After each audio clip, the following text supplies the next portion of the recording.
क्या 2029 में राहुल गांधी के प्रधानमंत्री बनते ही भारत एक मुस्लिम देश बन जाएगा? एक ऐसा नया फाइनेंशियल क्राइसिस जहां नेताओं से लेकर आईएएस की सैलरीज तक रोकनी पड़ गईं। क्यों बहुत से जियोपॉलिटिकल एक्सपर्ट्स का मानना है कि कांग्रेस के आते ही पाकिस्तान के चेहरे पर खुशी लौट आएगी। लेकिन राहुल गांधी के प्रधानमंत्री बनते ही उनके सामने एक ऐसा छुपा कानून आने वाला है जो उनके सबसे बड़े करीबी को भी उनका सबसे बड़ा दुश्मन बना देगा।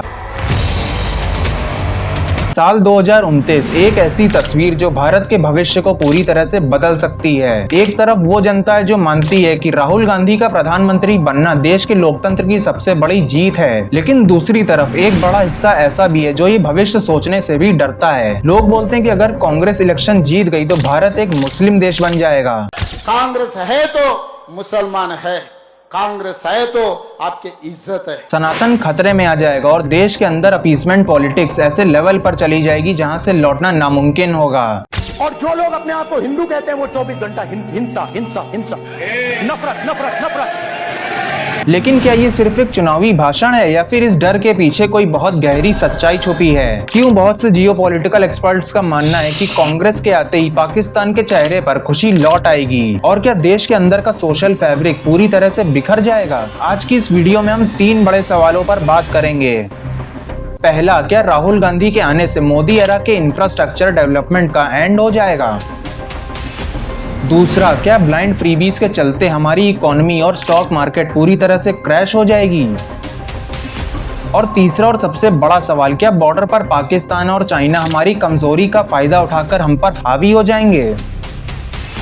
लेकिन प्रधानमंत्री की कुर्सी पर बैठते ही राहुल गांधी के सामने एक ऐसा सच और ऐसी इंटरनल रिपोर्ट आने वाली है जो उनके सबसे बड़े करीबी को भी उनका सबसे बड़ा दुश्मन बना देगी। वो ऐसा क्या है उसके बारे में वीडियो के एंड में बात करेंगे, इसलिए पूरी वीडियो बहुत ध्यान से देखना।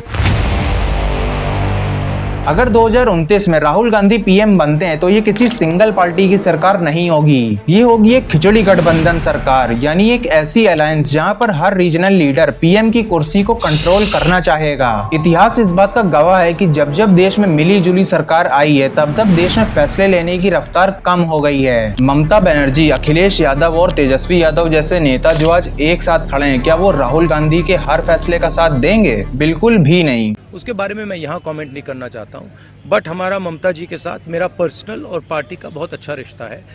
हाँ, थोड़ा थोड़ा होता रहता है, कभी कोई उनका कोई बोल देता है, हमारा कोई बोल देता है, दिस आर नेचुरल थिंग्स। कुर्सी की इस खींचातानी का सबसे बड़ा नुकसान होता है देश के लॉ एंड ऑर्डर को। जब हर नेता अपनी शर्तों पर सरकार चलाएगा तो होम मिनिस्टर से लेके पुलिस सिस्टम तक सबके हाथ बंद जाएंगे। एक ऐसी सरकार जहां हर रोज नेता गठबंधन तोड़ने की धमकी दे रहे हो, वो देश की इंटरनल सिक्योरिटी पर क्या ध्यान देंगे? जनता के बीच एक डर बिल्कुल पक्का हो जाएगा कि इनका सबसे पहला काम सरकार को चलाना नहीं, बल्कि इनका मकसद है अपनी कुर्सी को सबसे पहले बचाना।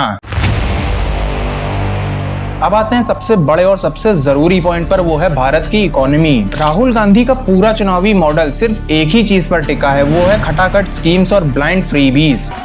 महिलाओं के बैंक अकाउंट में भाई और बहनों जुलाई में देखेंगे 8,500 रुपए, अगस्त में 8,500, सितंबर, अक्टूबर, नवंबर, दिसंबर खटाखट खटाखट खटाखट खटाखट 8,500।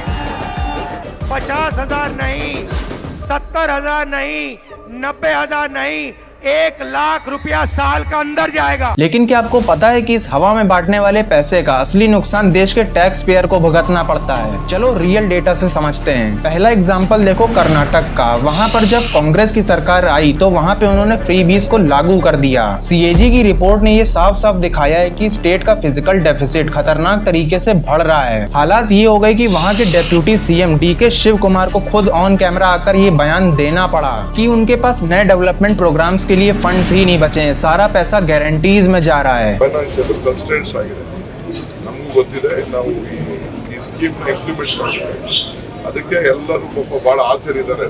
अब इससे भी बड़ा और नया एग्जांपल देखो हिमाचल प्रदेश का। वहां के कांग्रेस सीएम सुखविंदर सिंह सुक्खू ने खुद फाइनेंशियल क्राइसिस के चलते नेताओं और टॉप आईएएस ऑफिसर्स की सैलरी को रोकने तक का ऐलान कर दिया। All ministers and MLAs will forego salaries and allowances for the next 2 months As per the Chief Minister's announcement, he said this is because of the financial condition of the state that the decision has been arrived at. अगर एक दो states में freebies का ये हाल है तो सोचो अगर पूरे देश में ये लागू हो गया तो नए हाईवेज, एक्सप्रेसवेज और बुलेट ट्रेन का बजट कहां से आएगा। देश का स्टॉक मार्केट डर के मारे क्रैश हो जाएगा और फॉरेन इन्वेस्टर्स अपना पैसा निकालकर भाग जाएंगे।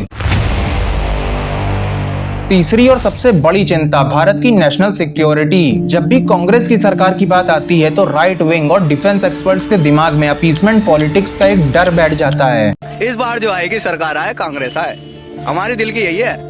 दिल में तो और कुछ भी है, दिल में और कुछ भी है, बहुत कुछ है, बवाल वहाँ जाना है। राहुल गांधी के कई ऐसे बयान हैं जहां वो बॉर्डर्स पर चाइना के घुसपैठ पर सवाल उठाते हैं, लेकिन उनका खुद का स्टैंड पूरी तरह से कमजोर दिखता है। सोचो अगर बॉर्डर पर एक कमजोर प्रधानमंत्री बैठा है तो क्या चाइना और पाकिस्तान दोबारा से एक्टिव नहीं हो जाएंगे। पाकिस्तान के कई नेताओं के ट्वीट्स पहले भी कांग्रेस के स्टैंड को सपोर्ट करते हुए दिखे हैं। अभी देखिए कांग्रेस में जो गुफ्तगू हुई है, कांग्रेस ने की है, बीजेपी से कहा है कि भाई आप पाकिस्तान पर इल्जामात मत दो, आप अपने घर को देखो। कर दिया काम। जब वेस्टर्न मीडिया और एंटी इंडिया फोर्सेस को ये दिखेगा कि भारत में एक कमजोर गठबंधन सरकार है तो वो देश के अंदर इंटरनल अनरेस्ट पैदा करने की कोशिश करेंगे। कश्मीर से लेकर नॉर्थ ईस्ट इंडिया तक जो सर्जिकल स्ट्राइक्स और अग्रेसिव डिफेंस नीतियां मोदी एरा में थीं, उन पर परमानेंट ब्रेक लग सकता है। तो आखिरी में अब हम आते हैं हमारे उस सबसे बड़े सवाल पर कि वो कौन सा छुपा कानून या रिपोर्ट है जो उनके सबसे करीबी को भी उनका सबसे बड़ा दुश्मन बना देगी। असली सच्चाई तो ये है कि जब कोई नेता प्रधानमंत्री बनता है तो उनके सामने इंटेलिजेंस ब्यूरो और रॉ की वो रियल ग्राउंड रिपोर्ट्स आती हैं जो आम जनता से छुपी होती हैं। जो रीजनल लीडर्स आज उनके साथ हैं, जब उनकी सच्चाई और उनके स्कैम्स उनके सामने आएंगे तो राहुल गांधी को उन पर एक्शन लेना ही पड़ेगा। और जैसे ही वो एक्शन लेंगे उनका ये गठबंधन ताश के पत्तों की तरह बिखर जाएगा। हिम्मत दिखाया, कितना पॉलिटिकल पार्टी है, क्या हिम्मत दिखाया। 2029 में अगर राहुल गांधी पीएम बनते हैं तो हमारा देश पूरी तरह से खत्म नहीं होगा क्योंकि हमारे देश की बुनियाद बहुत मजबूत है। लेकिन हाँ, मोदी एरा का वो एग्रेसिव ग्रोथ मॉडल और बोल्ड डिसीजन मेकिंग हमेशा के लिए पीछे छूट जाएंगे। आपको क्या लगता है कि राहुल गांधी का फ्रीबीज मॉडल भारत को बर्बाद कर देगा या उनका गठबंधन सरकार भारत को एक नया रास्ता दिखाएगा? कमेंट्स में बताओ। वीडियो अगर पसंद आई हो तो एक लाइक जरूर से करके जाना। चैनल को सब्सक्राइब कर दो और भी ऐसी वीडियोस के लिए। मिलते हैं अगली वीडियो में।